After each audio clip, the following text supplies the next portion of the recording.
Hi, there are two ways you can draw an ellipse.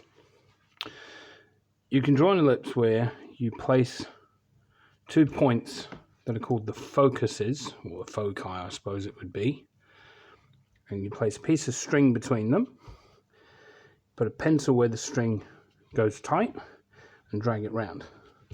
And the reason for this is that the distance between a focus, the outside edge of the ellipse, and the other focus is constant. So you can imagine the string being over here, and perhaps being over here, and tracing out the shape of an ellipse. But there's another way. If you have a circle, and on that circle, orbiting that circle is a point, there's the center of the circle, and orbiting that point that's going around the circle is another point. If this point is moving in the opposite direction to this point, so this one is going, for example, anti-clockwise, and this one's going clockwise, at the same rotational speed, it turns out that this one traces an ellipse. So it's possible to build a device like this. Unfortunately, because this is a prototype, it's got some inaccuracies, the way the gears have been cut. My drawing per fault, nothing to do with the laser cutters, they've done a fantastic job. It does jam up a little bit, so we have some mechanical issues with this. But essentially, looking at it this way up, I have this piece is my center of the big circle, and this piece here is this one's the center, and this one's the edge of the circle going around the edge. This large gear simply transmits movement from this gear to this gear, but gives me the ability, by moving this lock nut, to drag the mechanism around and get different sizes. We'll talk about sizes in a moment. So hopefully I'll be able to demonstrate this. So the way you use this is, you first decide on the dimensions you want for your ellipse, which we'll talk about in a moment. You then rotate this arm manually, so now you can see there's a set of markings on this top sort of protractor. These correspond to different, I'm going to call them p-values. You'll see what a p-value is in a moment. We line this up with the line that's set to. So in this case, this one's set to 40 millimeters P. Q is set to 20 millimeters. That'll make sense in a moment. And I'm lining this up with the line that goes from the center to 40. On this wheel here, there are two little spikes. Hopefully you can see that. They work like the center of a compass, except because there's two of them, hopefully this wheel will stay in the right place. So I'm going to place this so that this is all in one long straight line on my major axis. I'm going to hold this one steady, and I'm going to draw around. And you'll notice that as I draw around, this little unit here turns. And in fact, if you were to trace it out, you'd find it's turning theoretically at the same speed as the inside one. Now you'll notice at this point, if I stop there, that the shape this is actually carved looks like this. Theoretically, what it should be drawing is this.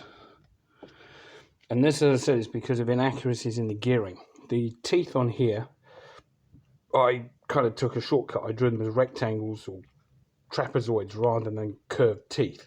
So you can see if I turn this, I've actually got it greased up to make it slip as much as possible. But as I turn this, there are places where it catches. So right there, it's taking a bit more tension than normal. So unfortunately, although theoretically this should work, in practice, it tends to get stuck. So you end up with things like this. This is drawing a spiral. This is not a spirographic effect. This is because the teeth on here are catching, which is putting tension on these two pegs and causing them to slip. So it's a prototype. It should theoretically draw an ellipse, but it doesn't. So let's have a look at the maths of this. It's really quite straightforward. So this wheel here is the center, and we'll talk about our normal representation of an ellipse. Is if an ellipse is this shape, the longest radius is normally denoted A, and the shortest radius is normally denoted B. And the formula for an ellipse is any point on the surface, we can say x equals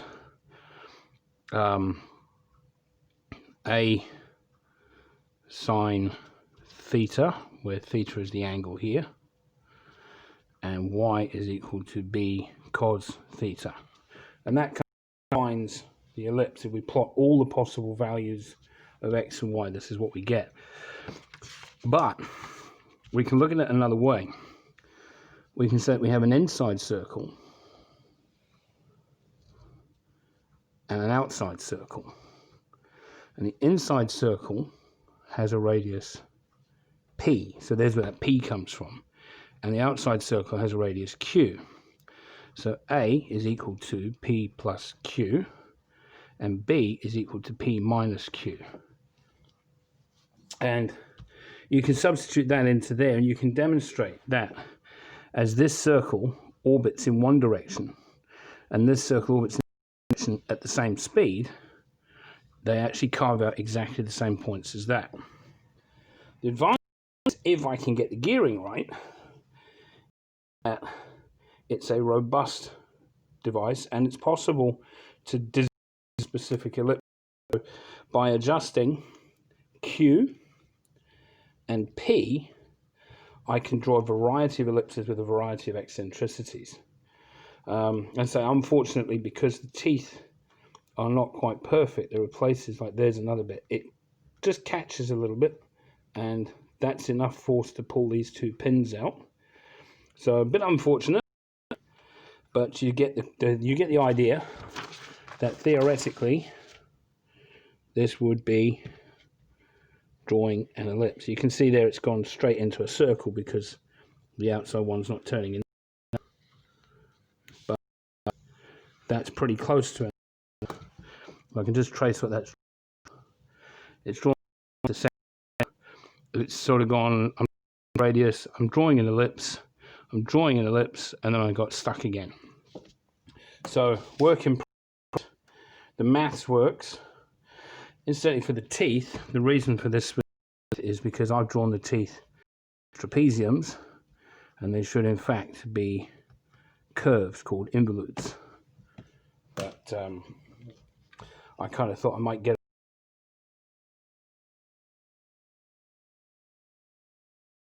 drawn in auto, sent to a laser cutters, and they've made these parts. You can see there's places where it catches. This is definitely, the laser cutting was a perfect process. Depth wise, everything is held in place with a series of lock nuts and screws, and again there's some here. For example, the pen holder at the moment is a screw with a pencil lead glued into it. So in a final model this would actually be a sort of movable rather than one that eventually wear out and then would throw the thing away. So there we go, that's what I've been doing lately.